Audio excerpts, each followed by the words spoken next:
Kesenian ludruk menjadi salah satu warisan budaya yang hingga kini eksistensinya terus diperjuangkan di tengah perkembangan zaman. Sebagai kesenian asli Jawa Timur, para seniman hingga budayawan terus memperkenalkan ludruk ke generasi muda dengan tampilan yang lebih kekinian. Tujuannya agar ludruk tetap lestari dan tidak ditinggalkan.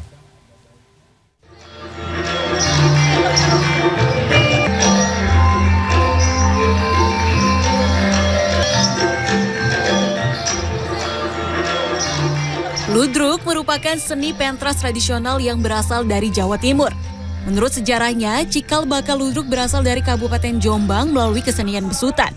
Ludruk kemudian terus berkembang ke beberapa daerah di Jawa Timur termasuk kota Surabaya. Pementasan ludruk sering kali mengangkat cerita sehari-hari yang relevan dalam kehidupan masyarakat.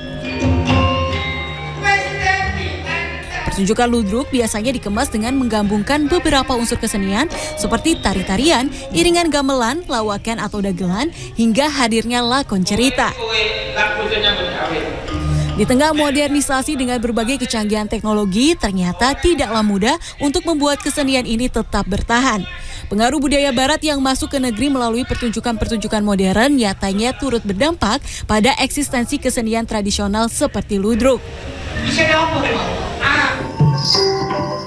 Cukup banyak tokoh di Surabaya yang turut memperjuangkan keberadaan ludruk. Salah satunya ada seniman ludruk kawakan Surabaya yang bernama Meimura.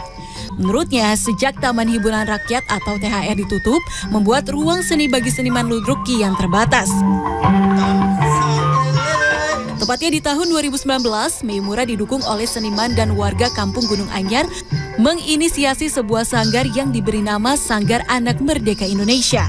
Sanggar ini menjadi tempat untuk Meimura dan kawan-kawannya untuk melatih ludruk dan berbagai kesenian lainnya kepada anak-anak secara gratis. Bila aku berlayar. Menurutnya, tidak mudah untuk memperjuangkan eksistensi ludruk jika tanpa didukung banyak pihak. Meimura berharap ada perhatian lebih dari pemerintah kota Surabaya bagi seniman ludruk untuk terus berkarya. Yang datang ke sini bila pengen ketemu Pak Presiden, semoga bisa ketemu. Maka sebenarnya pemerintah kota harus melihat itu sebagai miliknya begitu. Ya harus diurus hak ciptanya dan seterusnya karena perbedaannya jelas. Sebagai kekayaan yang tak benda milik bangsa dan negara, saya pikir harus diopeni karena bisa menjadi media untuk menjadi bagian dari mencerdaskan generasi muda. Real loh. Perjuangan Meimura untuk melestarikan ludruk nyatanya tidak mudah. Mulai dari pandemi melanda yang membuat waktu untuk berlatih anak-anak berkurang, hingga panggung sanggar tempat berlatih ludruk ambrol akibat hujan.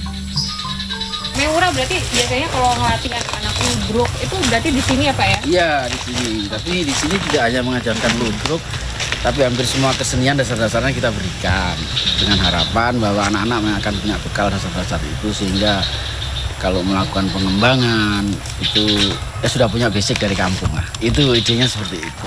Pak, terus kemudian ini sekarang kondisinya yang biasa jadi panggung terus ada terkendala seperti ini. Bisa ceritain nggak Pak, ini kenapa sebenarnya Pak? Ini peristiwa 2 kali ya. Yang pertama itu pohon patah kena angin, terus sudah kita perbaiki, jebol juga dulu.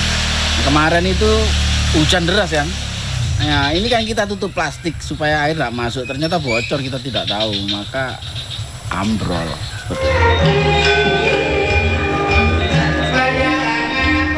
Alunan gamelan mengiringi suara merdu para sinden campur sari. Keluarnya 2 penari remo cilik menjadi penanda pembuka pertunjukan ludruk di Balai Budaya Alun-Alun Surabaya Minggu malam. Berjudul Langit Mendung Bumi Ponorogo, pertunjukan ludruk kali ini akan mengisahkan tentang sosok Warok Suro Menggolo yang merupakan pembesar pasukan dari Ponorogo. Sisi kehidupannya penuh intrik politik namun menyimpan kisah cinta yang cukup romantis. Ada yang menarik dalam pertunjukan ludruk kali ini. Pemain ludruk yang terlibat ternyata banyak dari kalangan muda. Sekarang kan ludruk itu banyak yang nggak tahu kan, padahal ini kan kesenian Jawa Timur ya kan. Nah, kalau buat saya sendiri yang bikin saya tertarik di ludruk ini karena dari kecil saya itu udah disuguhin sama kakek saya soal-soal budaya-budaya di Jawa Timur. Saya tertarik ludruk itu dari tahun 2018. Nah, saya itu keinginan dari hati saya ikut mementaskan ludruk itu ya dari keinginan hati saya sendiri. Antusiasme masyarakat untuk menyaksikan pertunjukan ludruk nyatanya cukup tinggi. Bahkan penonton yang datang tanpa mengenal usia. Seru sih, karena kan era sekarang kan jarang banget ya ada seni budaya kayak ludruk ini. Apalagi kan menggunakan bahasa Surabaya, kan seni budaya kan sudah tergeserkan. Nah itu jadi kayak buat anak-anak itu jadi terinspirasi lihat seni budaya ini tadi gitu. Seru sih, karena bagi saya sendiri ini pertama kali. Biasanya kan cuma nonton di TV, terus ini tanpa sengaja jalan-jalan di daerah Balai Pemuda, terus ada ludruk ini, jadi ya menarik. Saat ini pemerintah Kota Surabaya tengah berupaya untuk menghidupkan kembali kesenian ludruk dengan cara menggelar pertunjukan-pertunjukan dalam berbagai event. Hal ini diapresiasi para seniman ludruk, namun mereka juga berharap pemerintah terlibat lebih jauh lagi dalam proses pembelajarannya. Apalagi kesenian ludruk merupakan repertoar yang dinamis yang memungkinkan untuk mengikuti perkembangan zaman. Tim Liputan, Surabaya, Jawa Timur.